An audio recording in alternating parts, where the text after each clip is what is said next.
Welcome to the fourth lecture in this course. In the previous lectures, you have learned about the energy system and specifically the energy chain. In this lecture, you will learn about another step in the energy chain, energy storage. In the learning objectives for today, we are going to explain the role of storage in the energy system. Once we know this role, you will get an overview of the different types of storage. And this will give you an idea of the different options for storing energy and the function it performs. In this graph, our daily electricity consumption is shown in grey. The peaks are during the day and the valleys are during the night. The horizontal axis is the time, and on the vertical axis we have the electricity demand at a certain moment in time. We need sufficient electricity generation to provide energy for matching demand. With renewable energy, we generate electricity, but the output is dependent on the location and the time of the day. For instance, for wind generation, represented in blue, it can be observed that it doesn't always cover the energy demand. And even if you add solar generation, represented in yellow, the demand isn't always fulfilled. At certain times, there is an abundance of energy. The renewable electricity generated is higher than the electricity demand.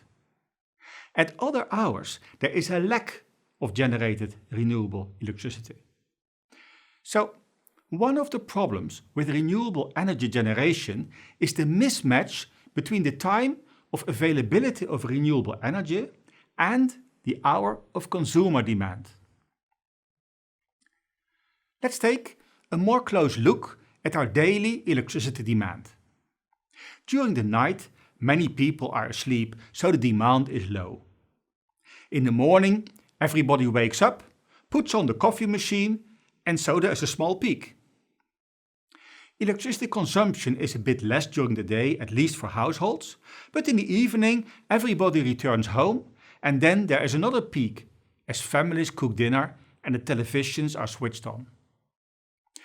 However, when we match this curve with the electricity produced by our solar panels, we get a quite different profile.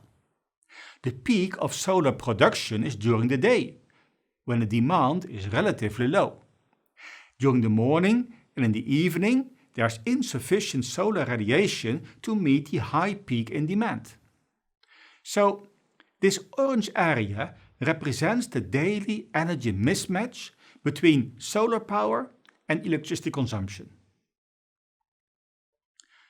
Another mismatch occurs on the timescale of a year. This is called the seasonal mismatch.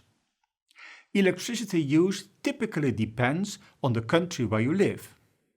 However, in Europe, in the summer months, there is less consumption of electricity compared to the winter period. In the winter period, people stay more indoors.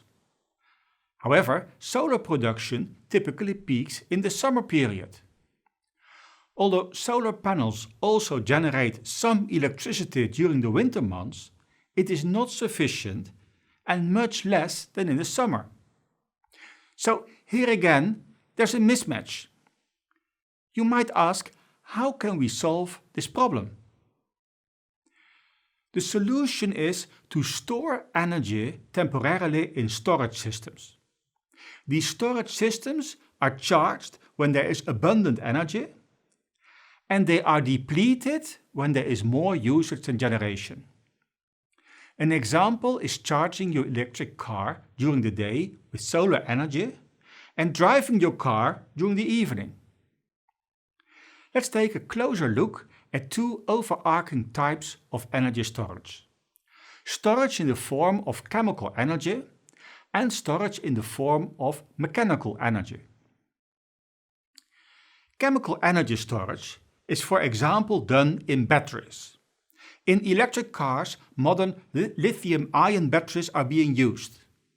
The electricity is stored in the battery in chemical form. And when the energy is again needed, the chemical energy in the battery is converted back into electricity. We can also create chemical energy carriers. Examples are gasoline or biofuels. We can even create gases like hydrogen through the process of electrolysis. By means of electricity, water molecules are split into oxygen and hydrogen. We can also store energy in the form of mechanical energy. A typical example is the so-called pumped hydro. When you happen to have a mountain available in your country, an excess of renewable electricity can be used to pump water to a higher elevation. And the energy is then stored in the lake on top of the mountain in the form of potential energy.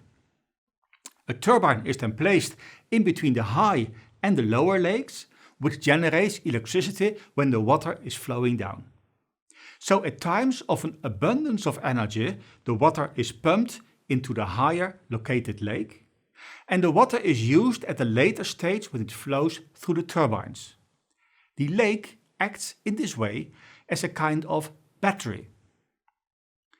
So storage can be used to store excess generated electricity for use at a different time. Some types of storage are more suitable than others, depending on the time you want to use the energy. Short-term storage is used to solve the daily mismatch between generation and demand. For this, batteries and pumped hydro are most suited. Due to the high capital cost, they are not suited for seasonal storage.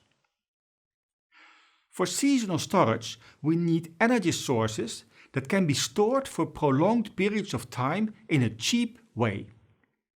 Long-term storage usually involves converting electricity to physical fuels or gases that can be stored for months or years at a time in large tanks. During the summer, excess generation can be converted to such a temporary fuel, and this can then be used for electricity generation in the winter period. To conclude, we show again the energy chain. Primary energy can be stored in an energy carrier like biofuels before conversion to electricity. Or it can be stored after conversion into electricity by using it to pump water up a hill or by storing it into a battery. You first put energy into a storage system, and later, when you want to use it, you retrieve it from the system. To bring storage into today's energy system, there are many challenges to overcome in the next decade. What will be the best approach to match generation and demand in your country? Well, this will depend on the geographical specifications of your country and the current energy system in place.